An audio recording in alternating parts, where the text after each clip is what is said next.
Good morning. आज हम लोग मैन्युफैक्चरिंग चैप्टर का लास्ट टॉपिक देखने जा रहे हैं। कल हम लोगों ने यस्टरडे वी हैड सीन, हम लोगों ने क्या देखा था, इवैल्यूएशन ऑफ पैरेंटल्स। उसकी मैंने आपको दो टेस्ट पढ़ाई थी। कौन सी पढ़ाई थी मैंने? उसमें मैंने पढ़ा था शैम्स टेस्ट और लार्ड टेस्ट, ठीक है, जो कि मैंने आपको बताया था कि वहां पर सिर्फ और सिर्फ पायरोजन की ही टेस्टिंग होती है। अब बची हुई जो दो टेस्ट है, स्टेबिलिटी टेस्ट और लीकर्स टेस्ट, वो हम लोग आज देखेंगे। ठीक है, तो स्टेबिलिटी टेस्ट के बारे में थोड़ा सा इन शॉर्ट आपको आउटलाइन बता देती हूँ क्या है। पहले स्टेबिलिटी टेस्ट नाम से समझेंगे, स्टेबलाइजेशन प्रॉपर हुआ है या नहीं, ये चेक करने की टेस्ट मतलब स्टेबिलिटी टेस्ट। ठीक है, स्टेबलाइजेशन हमने स्टेबलाइजेशन किया है क्योंकि ये पैरेंटल्स थे। हमने बोला था कि स्टेराइल अगर नहीं रहेगा। अब स्टेबलाइजेशन क्यों किया था हमने?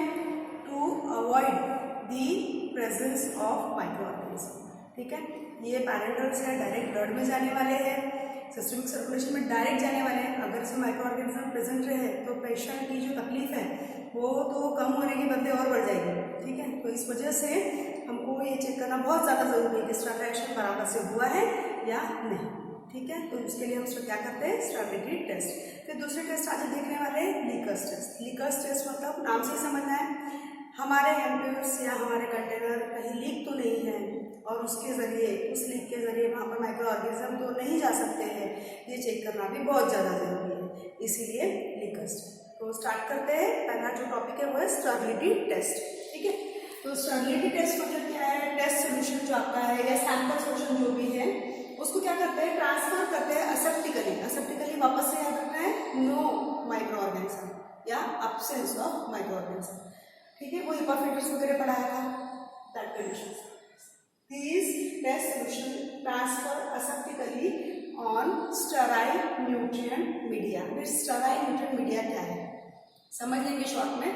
अगार जो होता है, अगार को स्टरलाइज करके ऑटोक्लेव में अच्छे से 121 डिग्री सेल्सियस पे हाफ एन आवर के लिए उसको बहुत अच्छे से बॉईल करके कूल करके पेटी डिश में पलट कर उसको सेट होने के लिए रख दिया जाता है। Now these petri dish are known as sterile nutrient media. Agar भी है, बहुत सारे number of nutrient media available है। ठीक है, माइक्रोबियल ग्रोथ चेक करने के लिए। तो बाद में क्या करना है, उनका इंक्यूबेशन करना है। इंक्यूबेशन मतलब कि ऑप्टिमम टेम्परेचर पर उसको इंक्यूबेशन करने के लिए रख देना है। और आफ्टर 24 आवर्स या 48 आवर्स के बाद में जब हम इंक्यूबेटर से वो पैटी प्लेट्स वापस निकालते हैं तो आपको वहाँ पर अगर ग्रोथ नज़र आती है तो आपका जो स्टेबलाइजेशन है वो प्रॉपर नहीं हुआ है, और अगर ग्रोथ नहीं है तो स्टेबलाइजेशन परफेक्ट हुआ है। ये हो गई स्टेबलाइजेशन की टेस्ट करने का तरीका। ठीक है, इंक्यूबेशन तक सबको समझ में आया? क्या किया है, टेस्ट सोल्यूशन लिया है, ट्रांसफर किया है असेप्टिकली ऑन स्टेराइल न्यूट्रिएंट ड्रग, और उसको हमने क्या किया है, इंक्यूबेशन के लिए रख दिया है। If living micro organism present and growth appears, अगर अपीयर हो गई तो स्टेबलाइजेशन फेल। मैंने यहाँ देखो क्रॉस बनाया है, मतलब fail.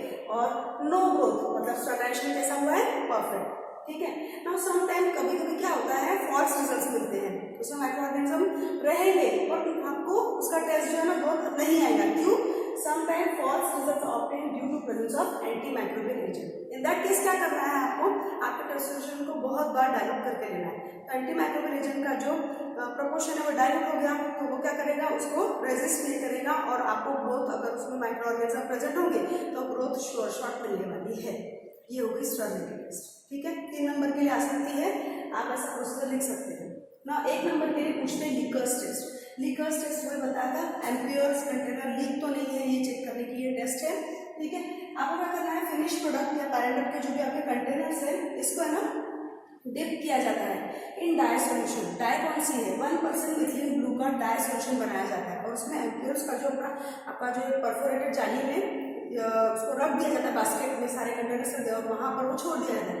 Now this basket is pull under negative pressure. जैसे ही नेगेटिव प्रेशर से देखो अप्लाई नेगेटिव प्रेशर, जैसे ही नेगेटिव प्रेशर अप्लाई किया और उठाने की कोशिश की, अगर उसमें लीक होगा तो appearance of dye in containers show poor sealing of container. ठीक है, हमने क्या किया था, हमारे कंटेनर्स जो है परफोरेटेड एक बास्केट में रख दिए हैं और ये बास्केट को हमने किसमें किया है, टब जिसमें 1% मिथिलीन ब्लू का डाई सोल्यूशन हमने बनाया हुआ है और ये जैसे हमने इसमें डिप कर दिया तो ये डिप रहेगी, लेकिन नेगेटिव प्रेशर के जरिए जैसे इसको उठाया जाता है तो इसमें अगर लीकेज होंगे तो ये डाई उसके अंदर चली जाएगी। और by observing like this dye दिख रही है तो जो हमारे कंटेनर से उसको हम रिजेक्ट करेंगे। तो ये हो गया सीलिंग प्रॉपर हुआ है या नहीं उसके टेस्ट करने का तरीका, दैट मींस लीकर्स टेस्ट। तो हम लोगों ने क्या देख लिया, stability test, leaker test. Yesterday हमने क्या देखा था हमने शाम टेस्ट और लाल टेस्ट, जिसमें पायरोजन के लिए करते थे। इसमें किसके लिए किया, स्टरलाइजेशन के लिए किया। इसमें किसके लिए किया,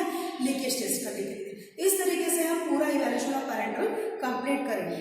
अगर एग्जाम में क्वेश्चन आ गया इवैल्यूएशन ऑफ पैरेंटल लिखो, तो आपने चारों टेस्ट के नाम लिखने हैं, फिर वो पूछते किसी एक टेस्ट को एक्सप्लेन करो, तो आपको फिर एक्सप्लेन भी करना है, ठीक है ना। अभी ये हो गया हमारा। अब मैं आपको इस चैप्टर के पॉसिबल क्वेश्चंस बताने वाली हूँ। हम लोगों ने सबसे पहले देखा था डिस्कस फैक्टर अफेक्टिंग मेक और बाय डिसीजन इन डिटेल, वो आपको याद आ रहा होगा। क्वांटिटी, क्वालिटी, सर्विस और कॉस्ट, ये मैंने आपको पढ़ाया था इस पे। तो वहाँ पर क्वालिटी के बारे में, क्वांटिटी के बारे में, कॉस्ट के बारे में, सर्विस के बारे में आपको लिखना है, ठीक है। क्वालिटी अगर अच्छी है, आउट हाउस से बाहर से परचेसिंग में अच्छी है, तो आपको उसको क्या करना पड़ेगा, बाहर से ही खरीदना है। और दोनों में वेरिएशन नहीं आ रहा है तो हमको उसको कोई जरूरत नहीं घर में बनाने की, इन हाउस मैन्युफैक्चरिंग करने की। वो जो पॉइंट्स मैंने पढ़ाए थे आपको, क्वांटिटी का पढ़ाया था, कॉस्ट का, वो उसमें आएगा। इसमें एस्टिमेशन ऑफ डिमांड, इसमें मैंने आप लोगों को शॉर्ट में मैं बता रही हूँ, आप लोग को रिकॉल करवा रही हूँ उसमें क्या क्या पढ़ा था। जजमेंटल पढ़ा था, कैजुअल मोड पढ़ा था, इस तरीके से हमने 3 मेथड्स इसमें भी पढ़े थे, ठीक है। एक्सटेंशन, जजमेंटल और कैजुअल मोड इसमें पढ़ा था। हाँ, रीऑर्डर का मैंने आपको बताया था। एक्स्ट्रा अगर आपको अमाउंट लग रहा है तो उसको ऑर्डर करने का जो तरीका होता है उसको कहते हैं रीऑर्डर। उसके 2 फॉर्मूले भी पढ़ाए थे, EOQ, वो स्क्वायर रूट के अंदर में वो, ठीक है ना। परचेस प्रोसीजर में मैंने आपको बताया था कि फार्मेसी जो है वो परचेस रिक्वेस्ट फॉर्म फिलअप करेगा, एडमिन के पास भेजेगा, एडमिन उसको परचेसिंग ऑफिसर के पास भेजेगा, उसकी 7 कॉपीज बनने वाली है, वो पूरे 7 कॉपीज का डिटेल यहाँ पर आएगा। ये क्वेश्चन मैंने बाजू में लिख भी दिया कितने मार्क्स के लिए कौन सा क्वेश्चन पूछ सकते हैं, ठीक है। हाँ, उसके बाद है प्रोसेसिंग ऑफ पैरेंटल, मैंने ये भी पढ़ा है आपको, क्लीनअप एरिया, फिर उसके अंदर क्वारंटाइन, स्टरलाइजेशन, सीलिंग, फीलिंग, सब चीज़ हम लोग यहाँ पर देख चुके हैं। वो भी लॉन्ग क्वेश्चन है, आता है। Difference between SPP and LPP, बहुत ही इजी क्वेश्चन है। बताया था आप लोगों को कि स्मॉल वॉल्यूम पैरेंटल्स और लार्ज वॉल्यूम पैरेंटल्स का क्या डिफरेंस है, ठीक है। Right ideal properties of additives required in ideal properties and additives required in formulation, ये भी बताया था कि पैरेंटल के लिए आइडियल प्रॉपर्टीज स्टेराइल होनी चाहिए, नॉन टॉक्सिक होनी चाहिए, केमिकली इनर्ट होने चाहिए। ये जो हमने पॉइंट्स पढ़े थे, केमिकल कंटामिनेंट्स नहीं होने चाहिए, फिजिकल कंटामिनेंट्स नहीं होने चाहिए, न्यूट्रल होना चाहिए हमारा। और उसके बाद एडिटिव्स में व्हीकल कौन से हैं, एक्वस है क्या, नॉन एक्वस है क्या। उसके बाद में मैंने antimicrobial agent, antioxidant, buffers, tonicity adjuster, और उसके बाद में emulsifying agent, suspending agent, waiting agent, ये सारा चीज इसमें आपको लिस्ट करना है एक एक एग्जाम्पल के साथ। 3 नंबर का क्वेश्चन बहुत ही ईजी है। उसके बाद evaluation of parental and list, अभी जो हमने जस्ट देखा है evaluation of parental and list बोला है। एंड लिस्ट कर दो पहले, फिर एक्सप्लेन एनीवन, ये जो 4 लिखे हैं ना उसमें से कोई भी एक आपको एक्सप्लेन करने के लिए आ सकते हैं। एक्सप्लेन आप इस मेथड से भी कर सकते हैं, अगर पॉइंट वाइज नहीं जमता है तो आप ऐसा जैसे मैंने बनाया है वैसा आप फ्लो चार्ट के फॉर्म में भी दे सकते हैं, मार्क्स में लेके आपको, ठीक है। हाँ, explain principle of working of autoclave, ये एक छोटा सा क्वेश्चन है, शॉर्ट में बता रही हूँ। ये फर्स्ट ईयर में तुम लोगों ने PH में पढ़ा है, ऑटोक्लेव का प्रिंसिपल क्या होता है, मैं यहाँ शॉर्ट में बता रही हूँ। और ये क्वेश्चन भी एक बार विंटर में पूछा गया, इसलिए मैंने अपने सिलेबस में और इस चैप्टर में कंप्लीट किया है, ठीक है। नाउ वर्क्स, ये जो ऑटोक्लेव है, प्रेशर कुकर देखा है सबने, घर में प्रेशर कुकर रहता है, ठीक है ना। आप उसको इमेजिन कीजिए और समझते जाइए। प्रेशर कुकर में खाना कैसे बनता है, हम उसके बॉटम में पहले पानी रखते हैं, फिर हमारे कंटेनर्स रखते हैं दाल और राइस के, और उसको लगा देते हैं। तो फिर क्या होता है, जैसे ही हम फ्लेम पास करते हैं और स्टीम तैयार होती है, और स्टीम जो रहती है, स्टीम के जरिए जो हमारा जो भी राइस है, दाल है, वो कुक हो जाता है। सेम इधर क्या होगा, यहाँ कुकिंग नहीं करनी है हमको, यहाँ पर हमको क्या करना है, हीट और स्टीम जनरेट करनी है, ठीक है। मॉइस्ट हीट स्टरलाइजेशन का प्रोसेस कहते हैं इसको, मॉइस्ट हीट स्टरलाइजेशन, ठीक है। स्टीम अंडर प्रेशर जो रहती है वो तैयार करेंगे, is used to kill the micro organism. अब वो माइक्रो ऑर्गेनिज्म किल होंगे, कैसे किल होंगे, वो क्या करते हैं, एक कोआगुलेट दी बैक्टीरियल प्रोटीन, जो भी बैक्टीरिया है, स्पोर्स है, फंगाई है, कुछ भी वायरस, कुछ भी किसी भी तरीके के माइक्रो ऑर्गेनिज्म अगर उसमें प्रेजेंट है, वो उसके प्रोटीन को कोआगुलेट कर देंगे। इतनी ज्यादा हीट है उस स्टीम में कि वो उसके प्रोटीन को कोआगुलेट कर देंगे। अब प्रोटीन मतलब दिस इज दी की ingredient of DNA and RNA। जब DNA और RNA खत्म हो गए तो बैक्टीरिया भी खत्म। इस तरीके से हमको परफेक्ट स्टरलाइजेशन मिल सकता है ऑटोक्लेव के जरिए। ये हो गया हमारा प्रिंसिपल का पार्ट, ठीक है। Now just like pressure cooker, मैंने यहाँ लिख के रखा ताकि आपको ध्यान में रहे कि प्रेशर कुकर को इमेजिन करना है ना। उसमें होता क्या है, क्या क्या एस्पेक्ट्स वहाँ पे पैरामीटर्स आपको मिलते हैं। वहाँ पे प्रेशर मिल जाएगा आपको 15 lb/² इंच, और टेम्परेचर मिल जाएगा 121 डिग्री सेल्सियस का, और उसके बाद टाइम मिल जाएगा 15 मिनट का। ठीक है, समझ में आ गया। तो ये जो रेंजेस है ना, ये आपको ध्यान में रखनी है, कभी भी काम आएगी। वाइवा में पूछ सकते हैं प्रैक्टिकल पर्पसेस में, और कभी भी थ्योरी में ऐसे आंसर लिखने के लिए। तो आपको एक जनरल नॉलेज के तौर पे फार्मेसी के स्टूडेंट होने के नाते आपको पता ही होना चाहिए कि ऑटोक्लेव के रेंजेस पैरामीटर क्या है। ठीक है, याद रहेगा, pressure 15 LV² inch, temperature 120 degree Celsius और टाइम 15 मिनट की। ठीक है ना, उसके बाद में एडवांटेज देख लो। एडवांटेज बोला गया है कि rubber gloves, containers, glass wares के लिए बहुत ही अच्छा मेथड है।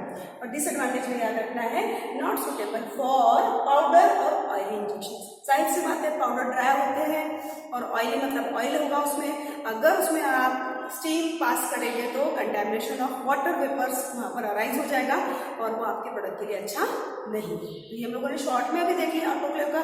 अगर कभी पूछा तो आप इस तरीके से आंसर उसमें लिखेंगे। मैं इसके नोट्स भी प्रोवाइड कर दूंगी आप सबको। ठीक है, आज क्या क्या देख लिया, फिर वेरिएशन ऑफ पैरामीटर खत्म किया, स्टेबिलिटी टेस्ट, लिकर्स टेस्ट, साथ में छोटा सा आपको ये टॉपिक भी बता दिया ऑटोक्लेव का वर्किंग प्रिंसिपल और possible questions on chapter manufacture. और इसके साथ ही हमारा ये चैप्टर खत्म होता है। Thank you.